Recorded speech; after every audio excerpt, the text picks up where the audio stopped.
Dan yang kedua, Bapak Bupati Kabupaten Bandung. Selamat malam untuk Bapak. Dan yang ketiga, Bapak Bupati Kabupaten Halmahera Tengah.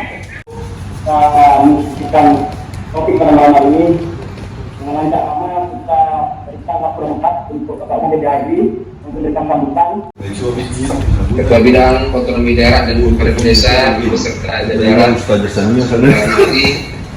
dan yang paling penting tentu apresiasi setinggi-tingginya kami ucapkan kepada Bapak Wakil Gubernur Sumatera Barat, Bapak Abi Joy Naldi yang menyempatkan waktunya, dan juga Bapak Edi Langkara selaku Bupati Kabupaten Halmahera Tengah, dan juga Bapak Dadang Supriyana sebagai Bupati Kabupaten Bandung.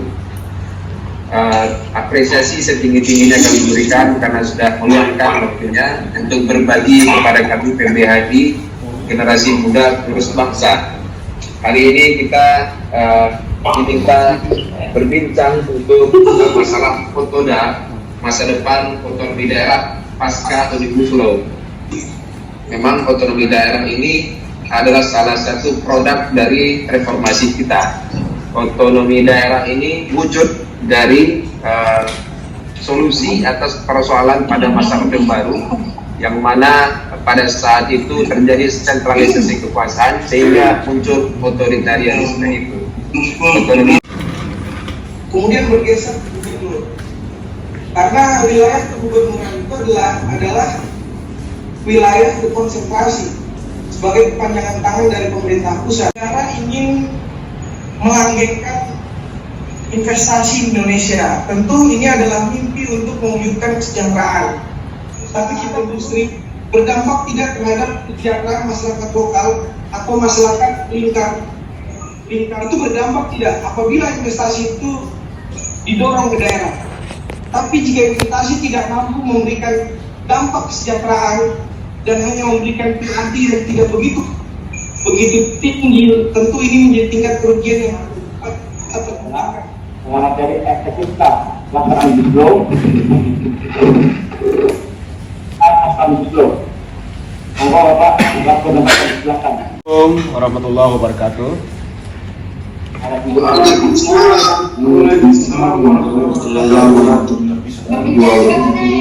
Selamat malam. Salam sejahtera untuk kita semua. Pertama, terima kasih kepada PBHD yang telah memberikan kesempatan kepada saya untuk brainstorming pada malam hari ini. Dan ucapan terima kasih juga kepada moderator.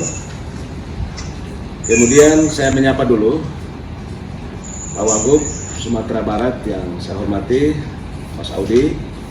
Kemudian sahabat Pak Bupati Bandung, Mas Dadang.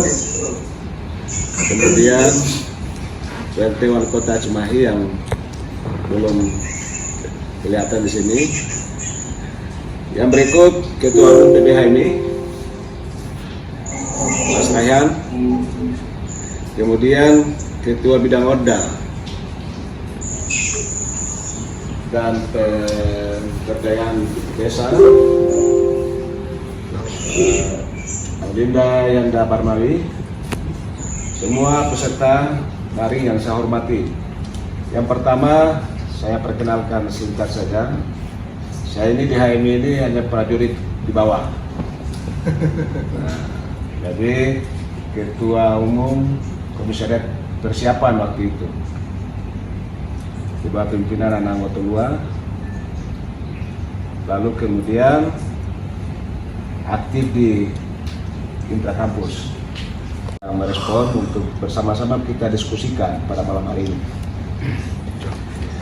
Saudara sekalian yang saya hormati, teman-teman semua, saya pikir dalam perspektif narasumber malam hari ini Undang-Undang Cipta Kerja atau Undang-Undang Omnibus Law dengan yang dikonstatir dengan Undang-Undang Otonomi Daerah. Saya berharap di teman-teman tidak ada mempeta konflikkan antara dua persoalan ini di wilayah publik dalam posisi kita sebagai kepala daerah ini. Yang objektif.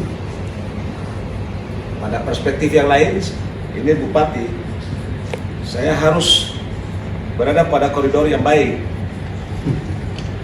bahwa kepala daerah itu pengawal regulasi di daerah secara efektif dan penyelenggara sekaligus pelaksana. Meskipun demikian, saya mengerti betul apa yang menjadi keinginan daripada teman-teman atau Adinda Ketua Umum bersama seluruh jajaran PBH ini. Saya masuk dulu soal ODA. Soal ODA ini, teman-teman sekalian, otonomi daerah itu kan kita bicara soal esensi hak daerah, kemudian kewenangan, dan yang ketiga adalah kewajiban. Kalau masyarakatnya sejahtera, artinya daerah itu diberikan ataupun memiliki ruang yang bagus untuk melakukan eksploitasi terhadap sumber daya yang dimiliki dalam rangka menciptakan masyarakat yang sejahtera. Oleh karena itu, saudara sekalian, tentang urusan yang berkaitan dengan hak, saya ambil sampel aja undang-undang kaitan dengan urusan kehutanan, urusan pertambangan, bahkan urusan kelautan dan perikanan. Ini objeknya adalah yang bersinggungan langsung dengan masyarakat di daerah.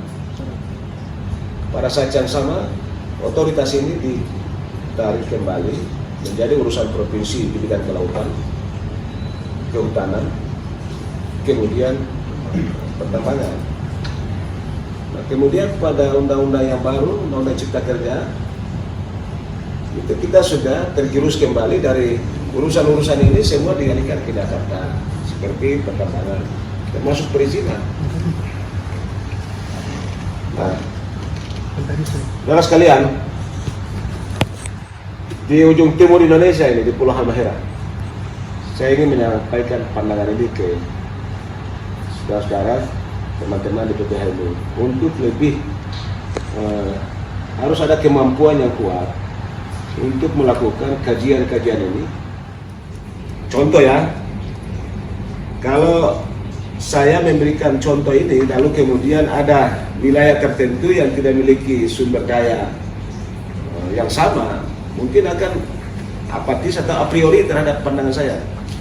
Tetapi saya juga berpikir, negara juga harus berpikir adil soal pengelolaan sumber daya alam.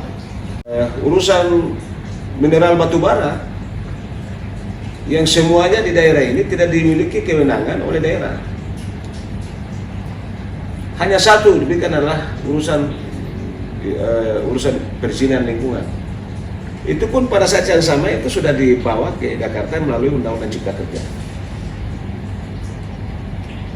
Jadi kepala daerah tidak boleh hanya posisinya pengawal regulasi, tidak hanya pelaksana kebijakan, tapi dia harus memiliki otoritas untuk mengatur wilayah tertentu sesuai dengan kapasitas dan otoritas yang telah diatur dalam Undang-Undang Otonomi Daerah untuk mengelola sumber daya alam yang dimiliki dalam rangka meningkatkan pendapatan daerah yang banyak dalam rangka distribusi kebijakan yang merata dan berkeadilan di masyarakat di daerah ini.